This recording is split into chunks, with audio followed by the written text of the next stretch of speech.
Hello student, स्वागत है आप सभी का फिर से नए वीडियो में। और बहुत बहुत धन्यवाद कि आप मेरे वीडियो को देख रहे हैं और क्वेश्चन को समझ रहे हैं।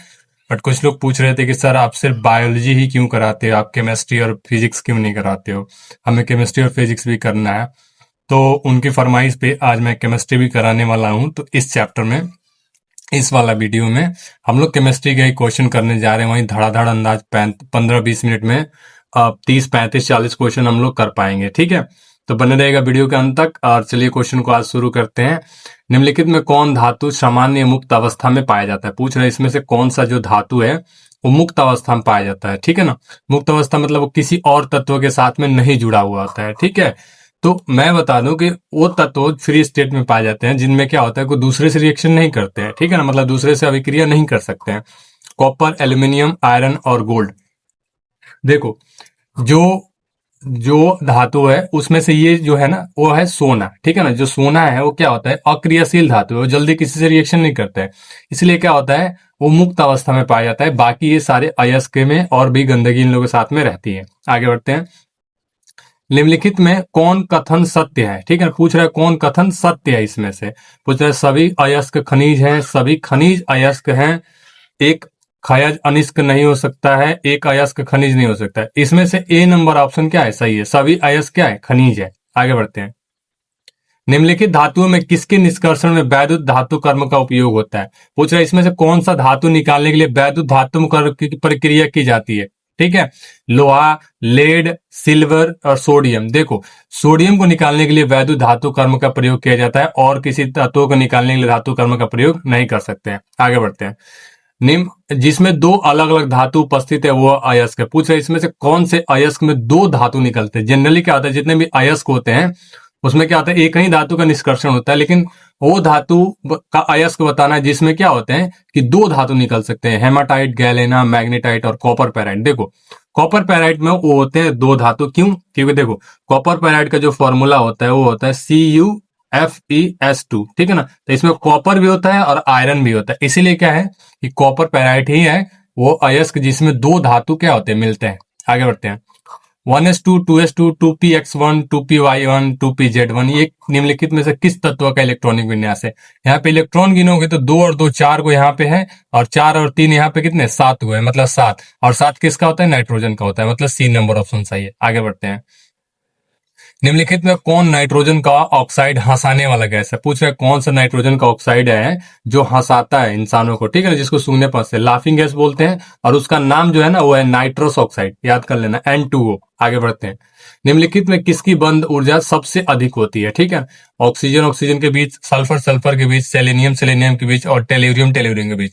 बता दें कि ऑक्सीजन सबसे छोटा होता है लेकिन बॉन्ड एनर्जी सबसे अधिक होती है सल्फर की। ठीक है ना, बॉन्ड एनर्जी किसकी अधिक है, सबसे अधिक होती है सल्फर की। चलिए आगे बढ़ते हैं। NiCO4, ठीक है ना, NiCO4 में निकेल की ऑक्सीकरण अवस्था कितनी है। निकेल की ऑक्सीकरण अवस्था कितनी है NiCO4 में। तो निकेल की ऑक्सीकरण अवस्था इसमें 0 होगी। देखो, 0 इसलिए होगी क्योंकि देखो जो निकेल होता है ना उसका, निकेल में इसमें जो कार्बन मोनोऑक्साइड है वो न्यूट्रल है, तो इसका 0 होता है। ठीक है ना, कार्बन मोनोऑक्साइड का कितना होता है, 0 होता है, तो इसलिए निकेल का भी कितना हो जाएगा, 0 हो जाएगा। आगे बढ़ते हैं। ये जो क्वेश्चन है, जलीय घोल में निम्न में से किसका मोलर विद्युत चालकत्व सबसे अधिक होता है। ठीक है ना, निम्न से किसका मोलर चालकत्व क्या होता है, सबसे अधिक होता है। और यहाँ पे आपको 4 को ऑप्शन दिए गए हैं। ठीक, इनमें से जो ए नंबर वाला है वही इसका मोलर चालकत्व सबसे अधिक होगा। आप पूछोगे सर ये कैसे होगा, तो मैं इतने शॉर्ट वीडियो में इसको नहीं बता सकता हूं। जब मैं डिटेल पढ़ाऊंगा इसके बारे में तो आपको वहां पे जरूर बताऊंगा। ठीक है, आगे बढ़ते हैं। अगला पूछ रहा है K3FeCN6 का IUPAC नाम क्या है।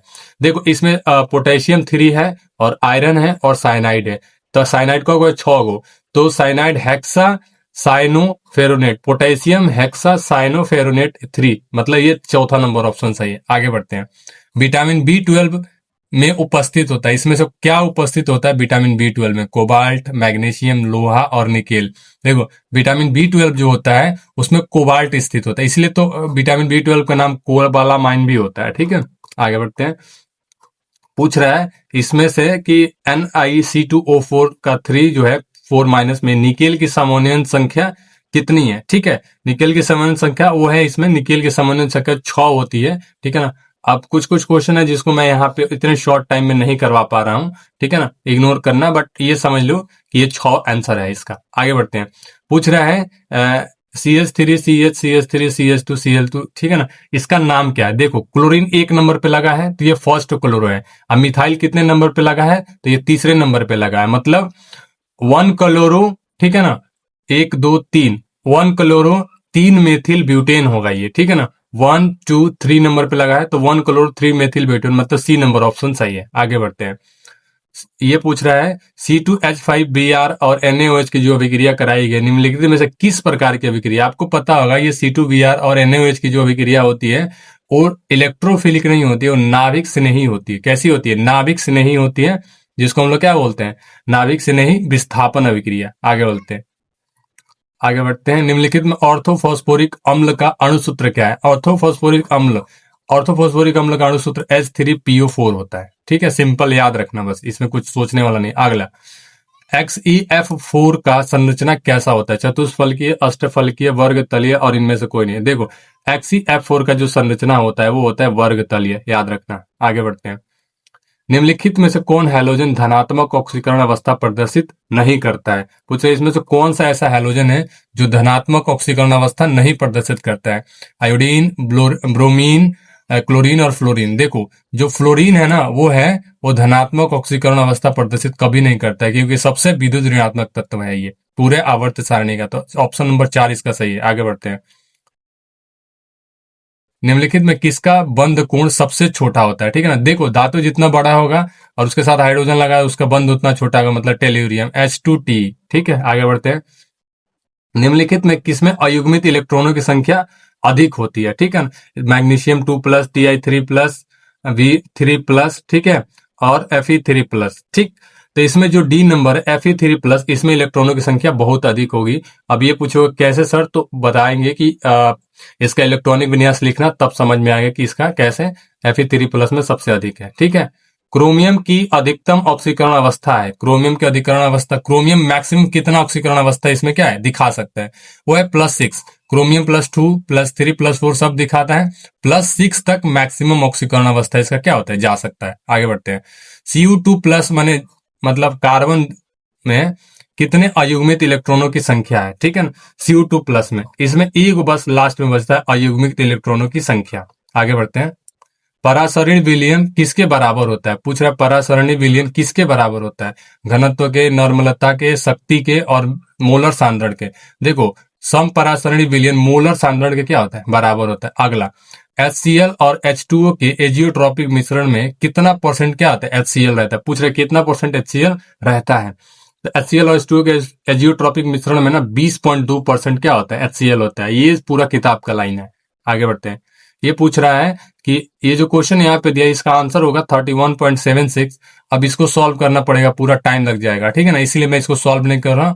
अब इसको आपको सॉल्व करके दिखाऊंगा लॉन्ग वीडियो जब बनाऊंगा तब। आगे बढ़ते हैं।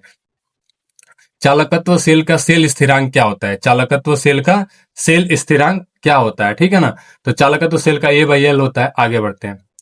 पूछ रहा है कि Zn और ये जो सेल रिएक्शन जो यहाँ पे लिखा हुआ है ZnZnSO4 Cu का विद्युत वाहक बल 1.2 वोल्ट, तो इसका कैथोड कौन है? इसका कैथोड जो होगा वो होगा 26 नंबर जो क्वेश्चन है उसका होगा कॉपर। ठीक है ना, B नंबर। आगे बढ़ते हैं। आयनीकरण का सिद्धांत किसने दिया था? सीधा किताब से उठा क्वेश्चन पूछा, आयनीकरण का सिद्धांत आर्हेनियस ने दिया था। ठीक है, आगे बढ़ते हैं। किसी पदार्थ की अभिक्रिया दर निर्भर करती है, किसी पदार्थ की अभिक्रिया की दर निर्भर करती है परमाणु द्रव्यमान पर, समतुल्य द्रव्यमान पर, अणु द्रव्यमान पर और सक्रिय मात्रा पर। ठीक है, तो किसी भी पदार्थ की अभिक्रिया की जो स्पीड है, जो दर है, किस पे निर्भर करती है? वो करती है सक्रिय मात्रा पर। आगे बढ़ते हैं। निम्नलिखित में किस अल्काइल हैलाइड का जलांशन SN1 अभिक्रिया के द्वारा होता है? देखो थर्ड जो रिएक्शन होता है, जैसे थर्ड टर्शियरी जो एल्किल हैलाइड होते हैं उनकी अभिक्रिया किससे होती है? SN1 से। आगे बढ़ते हैं। क्लोरोफॉर्म जिंक और जल के द्वारा अवकरण से क्या बनाता है? ठीक है ना, क्लोरोफॉर्म जिंक और जल के अवकरण से क्या बनाता है? वो बनाता है मीथेन गैस, याद रखना। आगे बढ़ते हैं।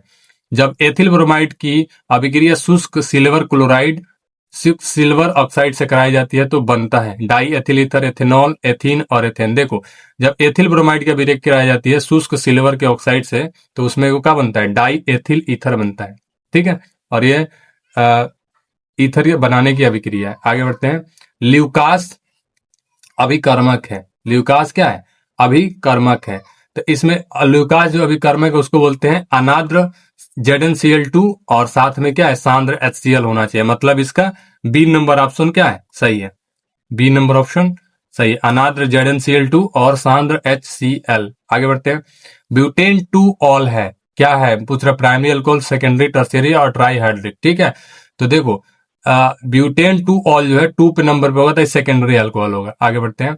निम्नलिखित में से कौन टर्शियरी अल्कोहल है? देखो जिसपे 3 4 ओर से कार्बन अलग अलग से गिरा है, मतलब यही है। ठीक है, आगे बढ़ते हैं। 35 नंबर क्वेश्चन पूछा है इसका नाम क्या होगा। ठीक है, तो देखो यहाँ पे अल्कोहल ग्रुप जो है फर्स्ट नंबर पे लगा है और मिथाइल ग्रुप कितने नंबर पे लगा है? दूसरे नंबर पे। मतलब 2 मेथिल 1 प्रोपेनॉल। इसका मतलब फर्स्ट नंबर ऑप्शन क्या है? सॉरी, प्रोपेनॉल नहीं है ये 35 नंबर है। तो ठीक है, 3 को 1 2 3, तो ये 2 मेथिल 1 प्रोपेनॉल होगा। ये सही आंसर है, फर्स्ट नंबर। सिर्फ 10 या 11 मिनट में हम लोगों ने केमिस्ट्री का भी 35 क्वेश्चन कर लिया है। ठीक है ना। अगर ये वीडियो आपको अच्छा लगा हो तो वीडियो को लाइक कीजिएगा, चैनल को सब्सक्राइब कीजिएगा। अगर आपका दोस्त भी कोई तैयारी कर रहा है तो उसके साथ भी वीडियो शेयर कीजिएगा। मिलते हैं नेक्स्ट वीडियो में, तब तक के लिए गुड बाय।